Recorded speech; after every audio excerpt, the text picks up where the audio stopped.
Thanks so much for being here. This is Mindful Leaders. I'm Bob Peck. I am a mindfulness trainer, filmmaker, writer. Been in big tech, done stuff in the marketing world as well as nonprofit world. Our program is called the Awareness and Compassion Project, and we specifically have programs for teachers and kids to learn mindfulness and meditation. And what we're particularly going to talk about today is principals and school leaders. This applies to teachers as well. You're not a principal, but that's just a part of what we'll be talking about. And I'm happy to introduce Dr. Daniel Gonzalez, who is my co-presenter today. Good afternoon, everyone. It's good to be here with you all. My name is Daniel Gonzalez. I'm an educator. I've been an educator for 16 years. I was a teacher for 10 years, an assistant principal. I was senior director of advanced academics with KIPP, Texas, for the Austin ISD, and now I'm a principal with Idea Bell Springs College Prep in South Austin. My journey for mindfulness started in my 20s.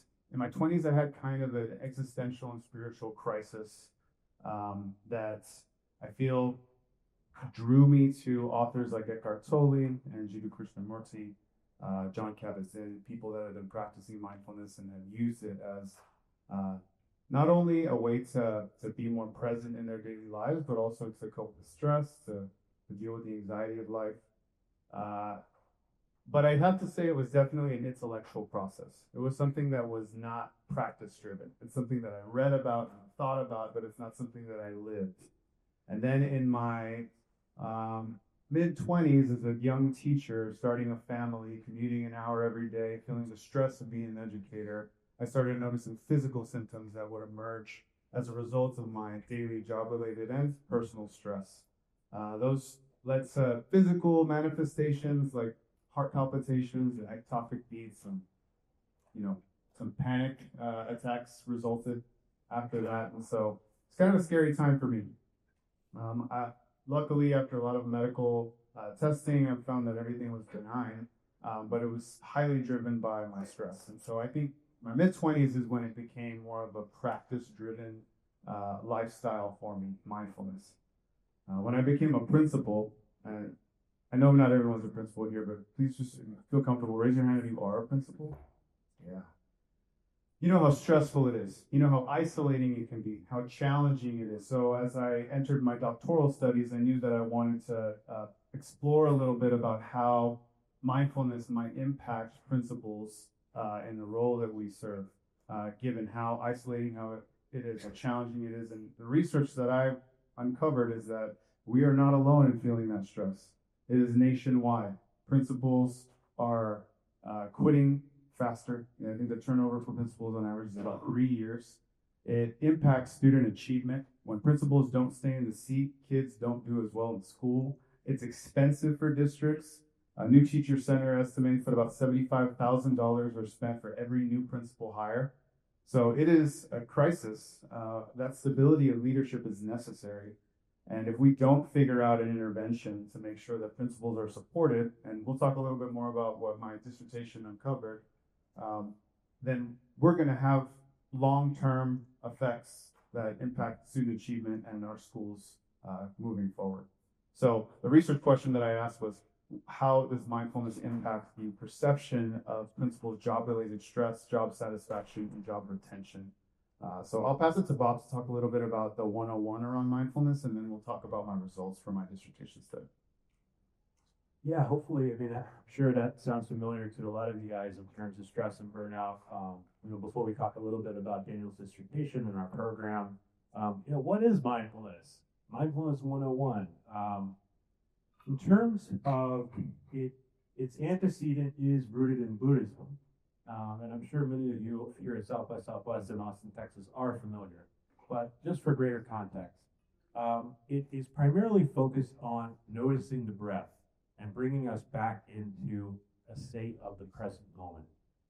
There's a great writer and teacher, Deepak Chopra, who said mindfulness should actually be called awarefulness, because mindful implies that your mind is busy and packed and so on. So semantically, it has more to do with awareness, with being rooted right here in this moment. There's another aspect of the practice that involves noticing and coming back to that observer role in noticing our thoughts and creating some distance and that separation between stimulus and response. There's a really great Zen master, Shumaru Suzuki, who says, leave your front door and your back door open. Allow your thoughts to come and go. Just don't serve the tea. So it is rooted in Buddhism, but modern mindfulness and its approach in the West, in America, and certainly in education is secular, it's inclusive, and it is science-backed. Yeah. So on to my study. I was able to get a group of 5 principals, and they volunteered to engage in a 6-week mindfulness intervention that took place every Sunday for about an hour. I did not know Bob prior to this dissertation study, but his organization, the Awareness and Compassion Project, facilitated the mindfulness interventions. And then it was purely qualitative, so I interviewed them before and after the 6-week intervention. And what we found was that the perception of job-related stress was impacted significantly through the mindfulness intervention, specifically paying attention to the breath and the mind-body connection around emotions. We found that our cohort was highly stressed, often feeling alone, not having the grounding techniques to be able to create that separation between stimulus and response. And after doing the intervention for 6 weeks, they were able to gain some coping mechanisms that actually impacted their daily life and their job-related stress. So something as simple as paying attention to what it felt like to drive in their car on their way to work became a source of being grounded, so that when they were in the hustle and bustle of a school day, and principals know what that's like, they were able to find themselves using those techniques and feeling a little bit better about how they were handling the stresses of their day.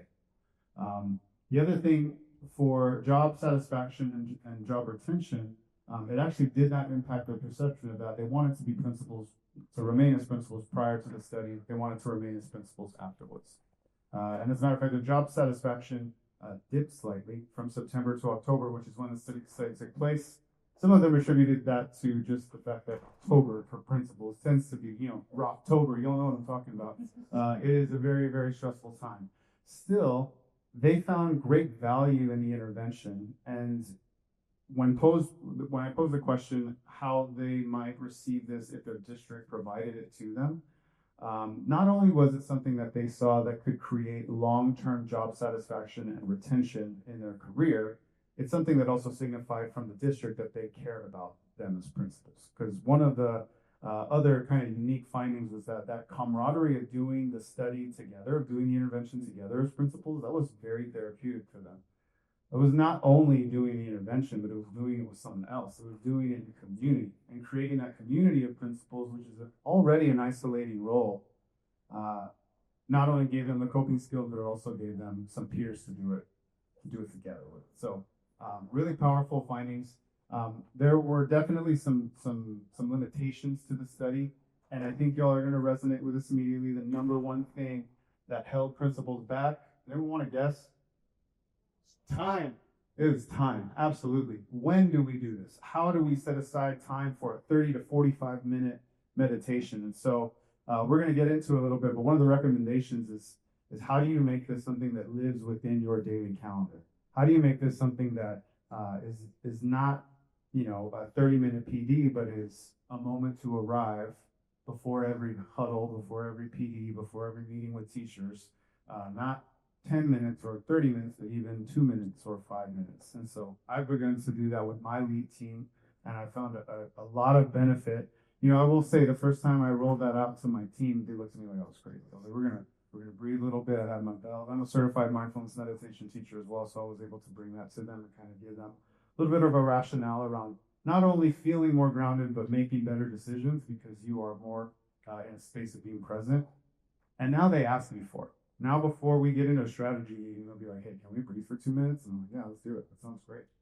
And that has been incredibly powerful to our team and certainly to the cohort. Thanks for contextualizing that, Daniel. I also wanted to call you out briefly because you said purely qualitative. We did use Oh, the yes. MAAS. I didn't use it in.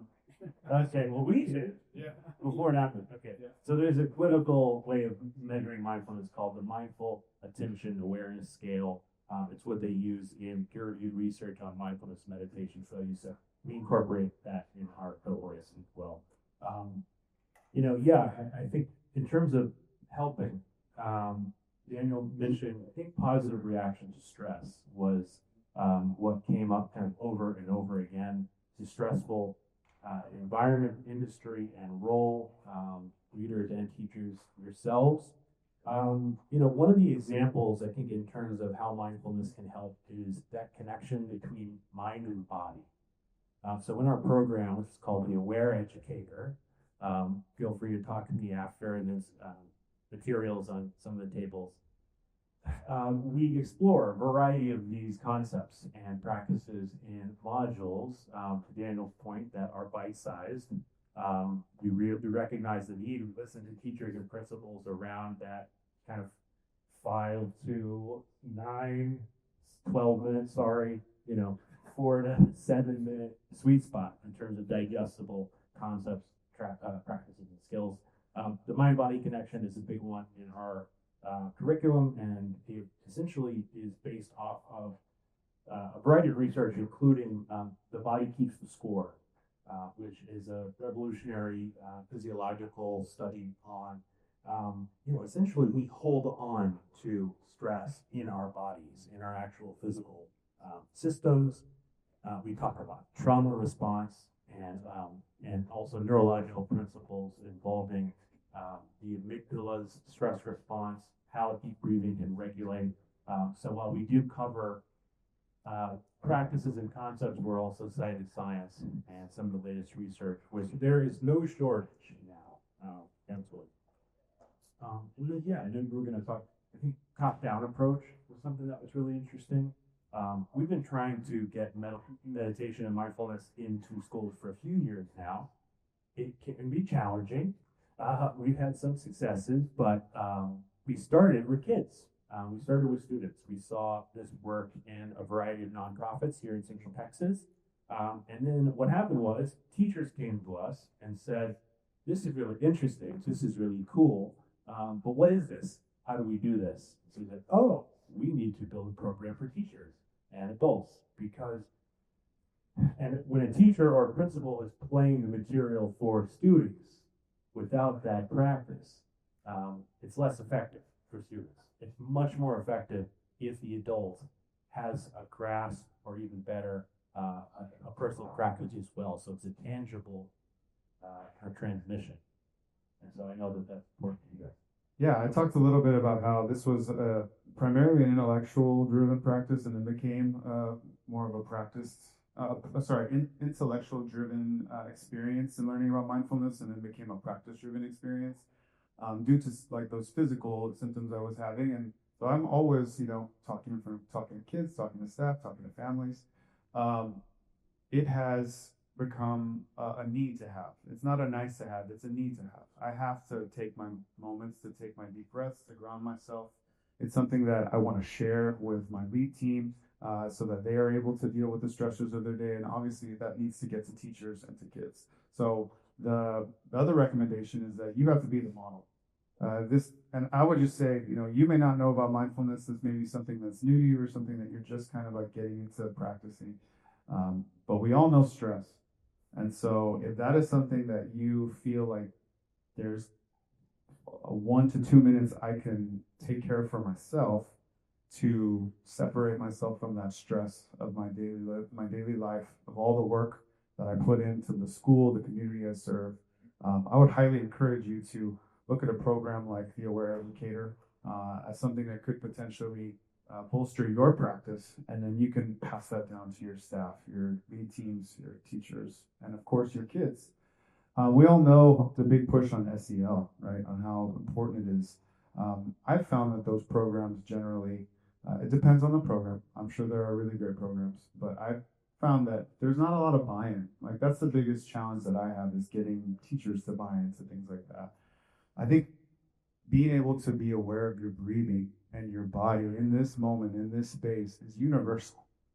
And so something as simple as that can be very profound when you're then in a high stress environment, which, we say we're in high stress environments. Our kids are also in high stress environments.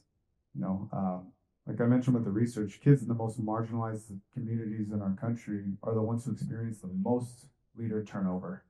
So, trauma-informed teaching includes teaching kids to be aware of who they are in their space and the fact that their breathing is a great anchor to keep them grounded. So it's good for us. We got to model it though. If we're dysregulated, we got to be that thermostat and teach others how to do it. I think Aware Educator is a great program to kind of give people that. And I'm not getting paid for this at all. I'm just I promise.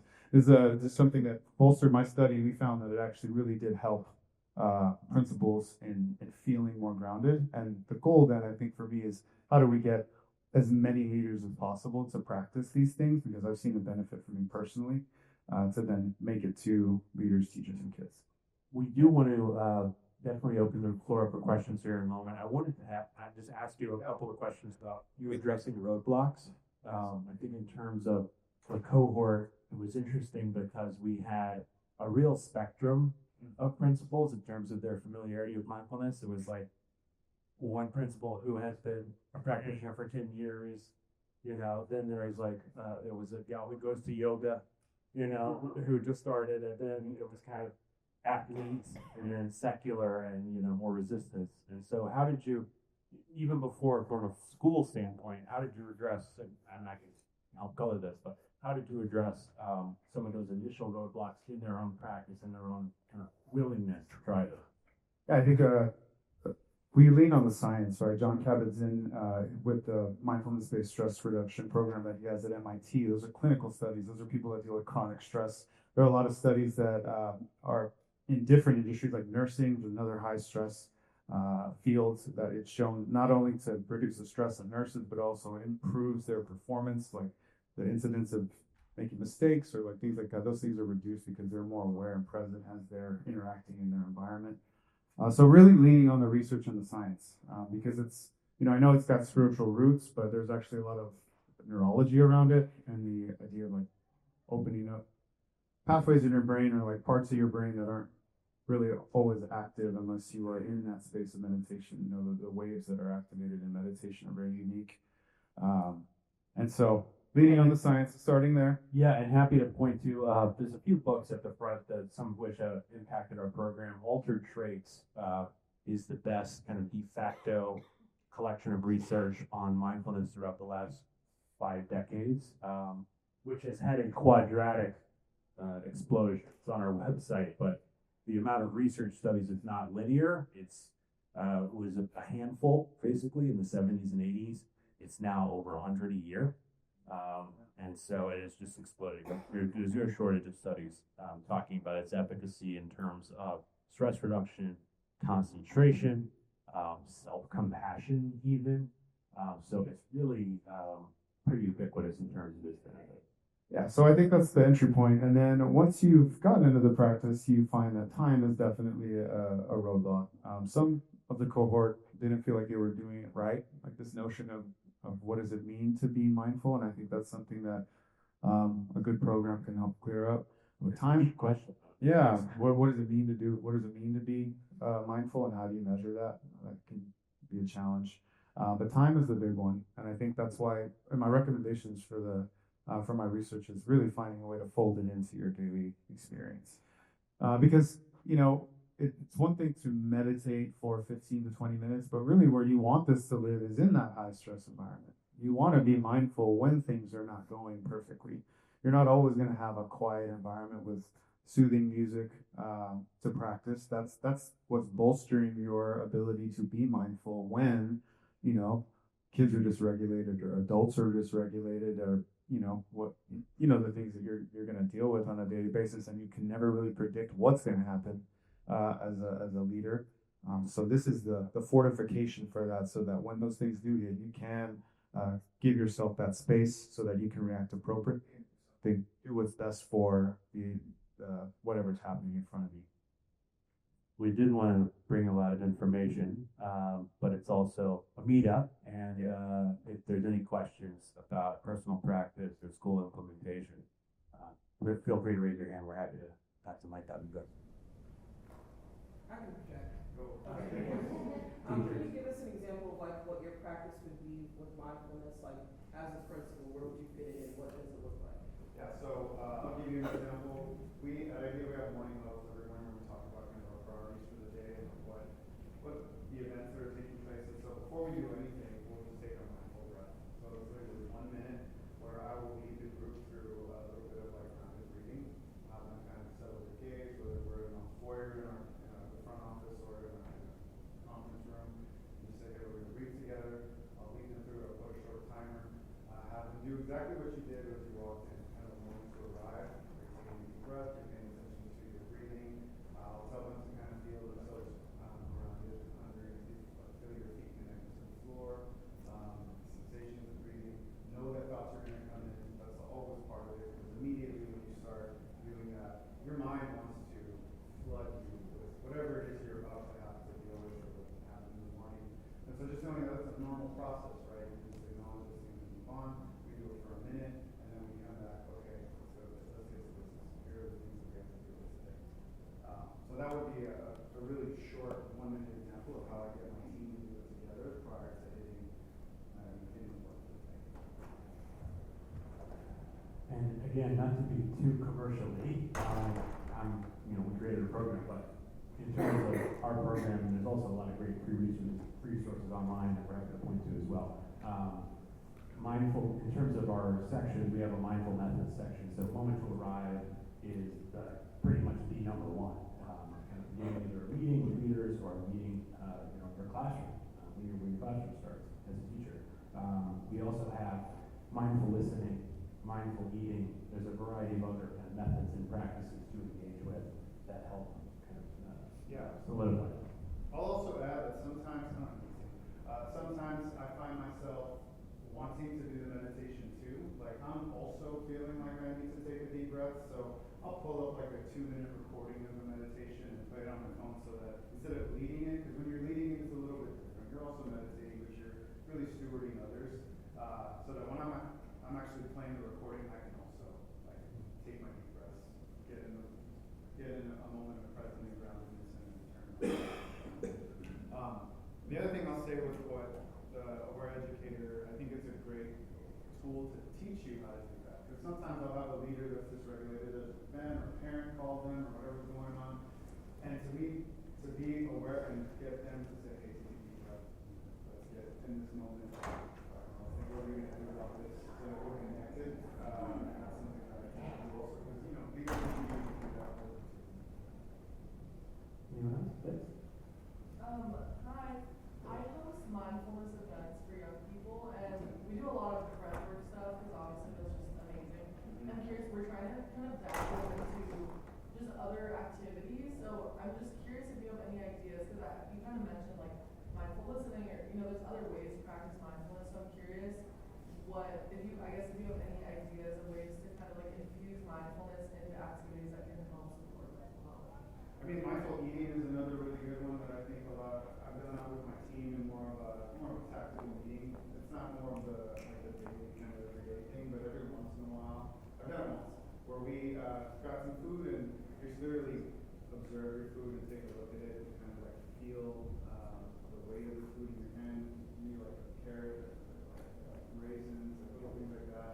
Kind of feel it in your mouth a little bit. Really just bringing your attention to the whole process of eating. That's another really good one that I think is very appealing to kids because I think they, a lot of them are food motivated, so that's something we could incorporate with children for sure. Yes, free lunch. Yeah. And mindful listening is a really great exercise that we go into detail. You can find online also, where you pair up two people, partner A, partner B, and partner A talks about a topic, how their day was. You can set the concept for 90 seconds, and partner B can not only not say anything, they can't react or even make any kind of vocalization whatsoever. So feels like forever. And then they switch, and then you kind of come back and you just have a new way of having a conversation. Say, oh wow, I was really listening because I wasn't anticipating what the response was supposed to be. I wasn't trying to jump in to add my opinion. There's a great list on it. I have two more. I think body scans are also something that kids can really resonate with. What you do right now, I put my energy, my attention on my feet, sensations of my feet, soft touching my skin, move up to the calf, and you just literally scan the entire body. It's a great way to bring awareness and kind of embody living. The other one was, and we did this actually with Aware Educator with the leader group, was identifying where emotions are in your body. So thinking of a time you were really angry or sad, and really visualizing, just putting yourself in that moment and then identifying where did that anger live in your body. In your stomach, in your shoulders, in your jaw. I'm gonna listen and really curious about mindfulness for teenagers. How do they engage with that? Because bringing mindfulness into 8 years old happens by we have an experience with 14 to 20. It's a great question. I can start and feel free to add to it. There's another book over here called The Elephant Path by Dr. Daniel P. Brown, who, the late great, who was a Harvard Medical School psychologist for 40 years and studied in Tibet every summer. It's kind of no one knows him. And the book, The Elephant Path, is specifically on types of meditation and concentration activities based on neurological development. So you're absolutely right. There's 3 stages, kind of the young elementary to adolescent, preteen, and then teen to adult. And you're right, they respond to different things. They have, for little children, more play, more imagination, and then for the older, as you get older, it becomes more adult, it becomes more scientific. And I think there's even kind of like, I've read in varying, other people doing this, that, there's challenges around kind of if it's cool or not, or, ways to make it accessible for teenagers. So we're definitely still trying to crack that, to be honest, but that's a good question. So yeah, the Elephant Path is a good one that covers kind of differences in development. I think just to add to that, the moment to arrive is really helpful. And obviously you're going to have some kids that are more resonating more than others, but I'd say I do it all the time with dysregulated teenagers. And I don't know if y'all have dealt with an angry high schooler, but part of me, when they come into my office and they're angry, before we talk about anything, let's just breathe a little bit. Let's just kind of like breathe and relax and feel our space, our body in this space, and I'd say it's very effective. So that's one. So I think the moment to arrive is a foundational element. Kids are constantly giving you opportunities to practice mindfulness with them, and so I do find that to be very effective when there's a kid who's angry or sad, or whatever the events that's happened in their life or in their day, to sit with me and just take some deep breaths before we start getting into either consequences of their actions or what's going on at home or whatever the issue is. Yeah. Thank you. I understand a lot of you have to a lot, but what about a structured program to that? Because So that's where I think the Aware Educator is a great resource for that. And he talked to Our program is specifically for teachers and school leaders. We do have a smaller series for ages 7 to 12. We've been doing this about 4 years, so we don't quite have a teenage high school program yet, but it's in development. Pushes, I don't think it's that.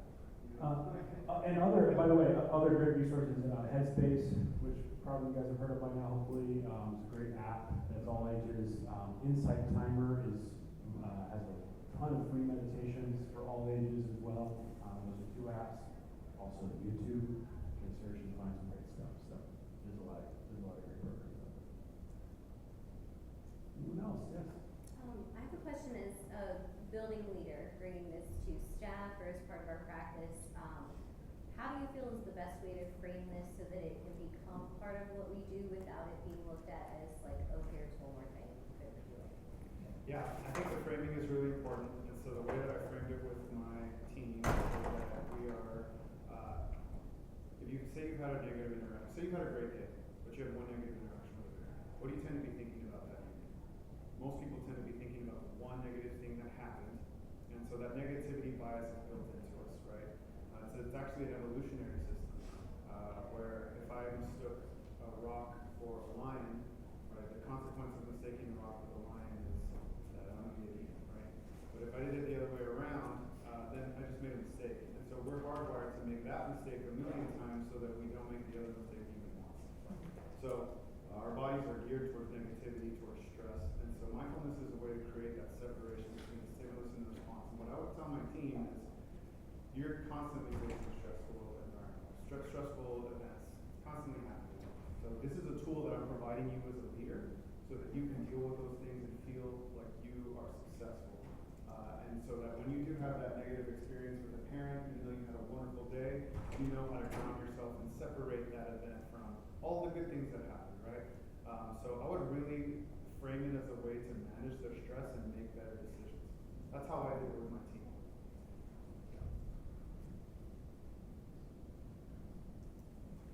Excellent. Thank you all for the questions. There's a few minutes left, but I think it makes sense to close us out with meditation. Sounds great. Just get comfy.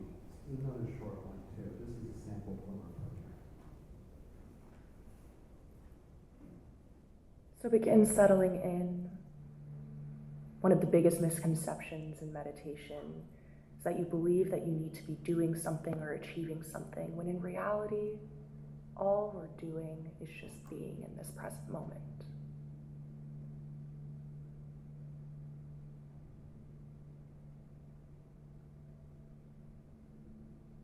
So begin to take a deep inhale and exhale, breathing in through your nose, filling up your lungs, and then releasing.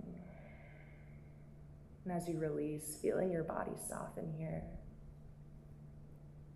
Taking another inhale. And then if you haven't done so already, on your next exhale, just closing your eyes. And just starting to notice what's coming up for you.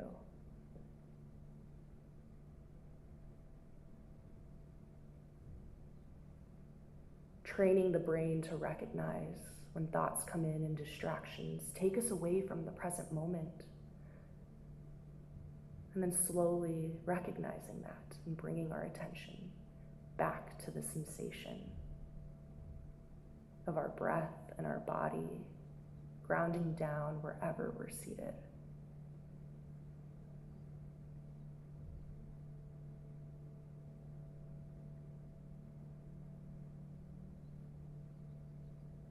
Taking one final inhale together, breathing in. And then exhaling as you begin to wiggle your fingers and flutter your eyes open. Thank you. Thank you guys. Erring on the side of brevity today. We have longer meditations than that, but even a 2 minute can really bring you back. That right there. So, again, I'm Bob Tex, the Awareness Compassion Project. This is Dr. Daniel Gonzalez as of a few weeks ago, defending his dissertation in mindfulness. So thank you all so much. Appreciate it.